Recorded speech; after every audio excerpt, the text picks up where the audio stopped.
మీ personal interviews మరియు వ్యాపార ప్రకటనల కొరకు ఈ నెంబర్ని సంప్రదించండి.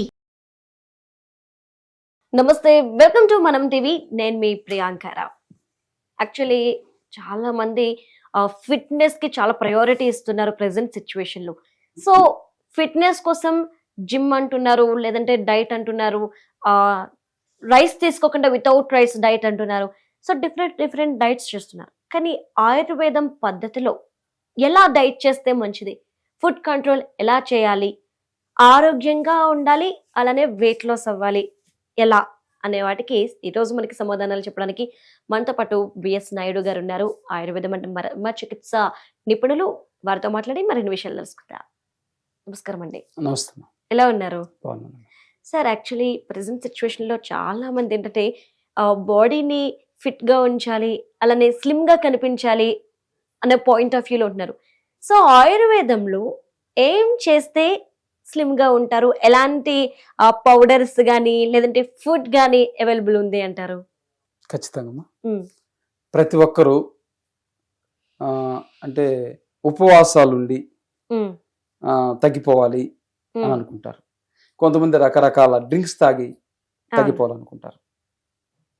తర్వాత ఈ ఆయుర్వేదంలో ఆహారం తీసుకుంటూ శ్రమ కూడా చేయాలి కొంత టైం. మరి గంటలు కాకుండా, అంటే అందరు బిజీలో ఉంటారు కాబట్టి మీరు 3 గంటలు చేయమంటే ఎవరు చేయరు కదా. జస్ట్ ఒక 30 మినిట్స్ నుంచి 1 అవర్ వరకు 1 అవర్ వరకు చేస్తూ, అవి ముఖ్యంగా మనకు అబ్డామిన్ మీద పడేటటువంటి వర్కౌట్స్ చేయాలి. చేస్తూ ఫుడ్ ఏదైతే తీసుకోవాలో చెప్తున్నాను. దానికంటే ముందు పగులు నిద్రపోవద్దు. ఎవరైతే పగులు నిద్రపోతారో వారి బరువు తగ్గనే తగ్గదు. బరువు తగ్గాలనుకునే వాళ్ళు సేమ్ థింగ్, నైట్ మేల్కోవద్దు. ఓకేనా? దీంతో పాటు అతి ముఖ్యమైనటువంటి విషయం ఏంటంటే అందరూ గమనించాలి, మోషన్ ఫ్రీ కాకుండా, మోషన్ అంటే పొట్ట శుభ్రం కాకుండా ఎవరు బరువు తగ్గరు. ఇది చాలా ముఖ్యమైనది. అంటే ఫైబర్ ఫుడ్ ఎక్కువ తీసుకోవాలి, వెజిటబుల్స్ కూడా ఎక్కువ తీసుకోవాలి. దీంతో పాటు కాల్షియం D3 సంబంధించినటువంటి D3 బాగా తక్కువ ఉందనుకోండి, వారు బరువు తగ్గరు, ఎక్కువే ఉంటారు. కాల్షియం కంటెంట్ ఎక్కువ ఉండాలి. కాల్షియం తక్కువ ఉంటే, D3 తక్కువ ఉంటే కాల్షియం కన్జంప్షన్ బాడీకి కాదు, ఆటోమేటిక్గా బాడీ అంతా మెత్తగా అయిపోతుంది. మీరు గమనించండి, ఎవరైతే పట్టుకుంటే మెత్తగా ఉంటారో, అంటే చేతులే పట్టుకుంటే, వాళ్ళకి విటమిన్ D3 5-10 ఉంటుంది. విటమిన్ D3 ఎంత ఉండాలి? 30 పైన ఉండాలి. కాబట్టి చాలా మంది ఫారిన్లో లాగా అందరికీ తక్కువ ఉంది, మనకు కూడా తక్కువ ఉందిలే అని అంటున్నారు. అలా కాదు. D3 తక్కువ ఉంది అని అంటే వీరు సరైనటువంటి ఆహారం తీసుకోవడం లేదు, కాల్షియం సంబంధించినటువంటిది. కాల్షియం సంబంధించిన ఫుడ్ తీసుకోకపోతే మనం తీసుకునే ఫుడ్ శరీరానికి పట్టకుండా అది వచ్చేసి ఫ్యాట్, అంటే కొలెస్ట్రాల్ గాను రకరకాలుగా శరీరంలో జమ అయిపోతుంది. అది కరగదు, ఎక్కడెక్కడ పేరుకుపోతుంది. బెల్లి ఫ్యాట్ పెద్దగా వచ్చేస్తుంది. బెల్లి ఫ్యాట్ వచ్చిన తర్వాత మీరు చూసారు, ఇలా వస్తుంది ఫస్ట్. ఓకే, నెక్స్ట్ ఇలా వస్తుంది, సైడ్ లేయర్లు వస్తుంది. ఇదంతా కూడా వర్కౌట్స్ లేకుండా పోవడం ఒకటి, కాల్షియం సంబంధించినటువంటి ఈ లోపల డెఫిషియన్సీ ఒకటి, సరిగా తిండి విషయంలో వీళ్ళు ఎప్పుడు పడితే అప్పుడు తింటూ ఉంటారు. ఇంకొక విషయం ఏంటంటే చాలా మంది తెలియదు, వీళ్ళకి ఆకలి విపరీతంగా అవుతుంది. కొన్ని రోజులు అలా అయిపోయి వర్కౌట్ చేయకుండా ఓన్లీ తిని నిద్రపోతారు చూడండి, వాళ్ళు కంట్రోల్ చేసుకోలేరు. ఆకలి అలానే ఉంటుంది, పెరుగుతూ పోతుంది. అది కూడా ఒక కారణం.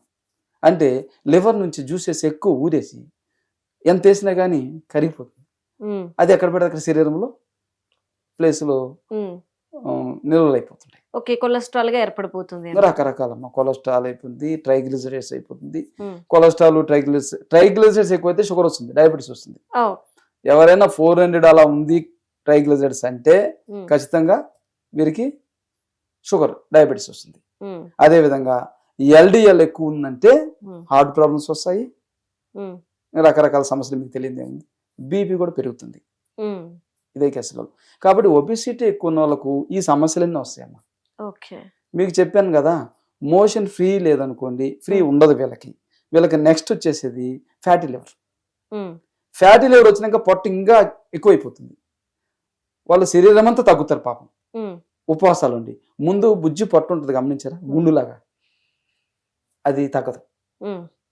ఈ ఫ్యాటీ లివర్ తగ్గితే తగ్గుతుంది. కాబట్టి ఫ్యాటీ లివర్ వల్ల శరీరం పెరుగుతుంది, కొలెస్ట్రాల్ లెవెల్ వల్ల పెరుగుతుంది, ఎక్కువ రాత్రులు మేలుకోవడం వల్ల, పగులు నిద్రపోవడం వల్ల, డ్రౌజీగా ఉండడం, ఇవన్నీ కారణాలు. అయితే ఫుడ్ విషయంలో ఎక్కువ కార్బోహైడ్రేట్స్ ఫుడ్ ఎక్కువ తీసుకున్నందువల్ల వాళ్ళు తగ్గరు. ఫుడ్ ఖచ్చితంగా చేంజ్ చేసుకోవాలి. సో అంటే ఇలాంటి ఫుడ్ తినాలి అంటే చెప్తున్నాను, ఫైబర్ ఫుడ్ లోకి రావాలమ్మా. ఫైబర్ ఫుడ్ అంటే ప్రతిదానికి మిల్లెట్స్ అంటున్నారంటే, అంటే పూర్వం మిల్లెట్సే తినేవాళ్ళు ఎక్కువ.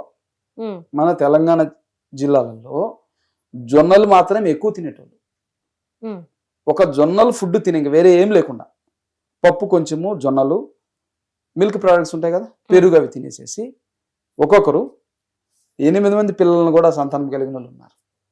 కానీ ఇప్పుడు అది మొత్తం పోయిందంటే ఏదైతే డిష్ ఉందో జొన్నలు పూర్తిగా దూరం పెట్టేసారు. అది చాలా అమృతం శరీరానికి. మీరు ఎంత ఒబిసిటీ ఉన్నా కానీ ఒక పూట ఆహారంలో జొన్నలు ఇస్తుంటే తగ్గిపోతారు వర్కౌట్ చేస్తూ. దాంతోపాటు ఉదయం పూట వేడి నీళ్ళు తాగాలి, రాత్రి వేడి నీళ్ళు తాగాలి, మధ్యలో తాగకూడదు. ఇది కూడా ఖచ్చితంగా వాళ్ళు పాలించాలి. ఈ విధంగా అలా చేయకపోతే తగ్గరు. మధ్యలో వేడి నీళ్ళు తాగుతారు చాలా మంది, దానివల్ల అసిడిటీ పెరుగుతుంది. అలా కాకుండా ఉదయం 6 గంటల వరకు తాగొచ్చు, 6-7 గంటల వరకు, రాత్రి 6 నుంచి నైట్ అంతా ఎన్నిసార్లు వాటర్ తీసుకున్నా వేడి నీళ్ళు తాగాలి, గోరువెచ్చని నీళ్ళు. దానివల్ల బర్న్ అయిపోతుంది ఫ్యాట్ పూర్తిగా. ఇప్పుడు చెప్పాను మీకు జొన్నలు ఒకటి, నెక్స్ట్ జొన్నలేనా ఇంకేమైనా తీసుకోకూడదా? ఇప్పుడు రైస్ చెప్పాను చూడండి, ఏదైతే ఫైబర్ రైస్, దేశీ రైస్ చెప్పాను చూడండి, అవి వచ్చేసి అన్నం రూపంలో తీసుకోవచ్చు, లేదు టిఫిన్ రూపంలో తీసుకోవచ్చు, ఏ విధంగానే తీసుకోవచ్చు. ఇవి 2 అయిపోయినాయి అమ్మా. మధ్యాహ్నం జొన్నల రూపంలో తీసుకొని రాత్రి ఆ రైస్ 6 గంటలప్పుడు తొందరగా తీసుకోవాలి. అది తీసుకుంటూ మార్నింగ్ వచ్చేసరికి ఓన్లీ బార్లీ నీళ్ళు తాగితే సరిపోతుంది. ఒక 1/2 లీటర్ వరకు బార్లీ నీళ్ళు తాగొచ్చు. అయితే కొంత శరీరం కదిలిన తర్వాత డ్రై ఫ్రూట్స్ ఉన్నాయి కదా, వాల్నట్స్, బాదం, ఇవి తీసుకోవచ్చు. ఇవి తీసుకుంటుంటే శక్తి వస్తుంది, అప్పుడు వర్కౌట్ చేయడానికి వీలు పడుతుంది. ఓకే, సో ఇట్లా వర్కౌట్ చేస్తూనే ఉండాలి, అట్లనే ఫుడ్ అనేది కంట్రోల్లో పెట్టాలి అంటారు. సో ఈ ఫుడ్ డైట్ లో నాన్ వెజ్ తినొచ్చు అంటారా, ఓన్లీ వెజ్ ఏనా? నాన్ వెజ్ పూర్తిగా మానేస్తే మంచిది, ఇది తగ్గిన వరకు. తగ్గినాక తినొచ్చు. ఎగ్ ఇలాంటి లైట్ గా ఎప్పుడన్నా తీసుకోవచ్చు. అంటే వాళ్ళ కష్టంగా ఉంటుంది కదా, అలవాటు పడిన ప్రాణాలు, ఏదో దిగులు పడిపోతుంది శరీరం, కాబట్టి కొంచెం ఏదో తీసుకోవచ్చు. ఇక్కడ ఏమంటున్నామంటే మీరు ఏది ఆహారం తీసుకుంటే అంత శ్రమ చేయండి అని చెప్తున్నాం. శ్రమ చేయకుండా తీసుకోవద్దు. అట్లా మనం ఒక కంపెనీలో జీతం చేస్తాం, ఉద్యోగము, మనం ఎంత వర్క్ చేస్తే అంత డబ్బు ఇస్తారు కదా, ఇది కూడా అంతే కదా. సో ఎంత తింటే అంత వర్కౌట్ చేయాలి ఖచ్చితంగా. అది మన శరీర నిర్మాణ రాజ్యాంగం అది. ఓకే సార్, యాక్చువల్లీ ఏంటి అంటే ఇప్పటి వరకు చాలా మంది స్లిమ్ అవడం కోసం ఆ పౌడర్ తీసుకోవాలి, ఈ పౌడర్ తీసుకోవాలి, లేదంటే జిమ్కి వెళ్తేనే తగ్గిపోతాను అంటారు, మళ్ళీ చీట్ డేస్ చేస్తూ ఉంటారు.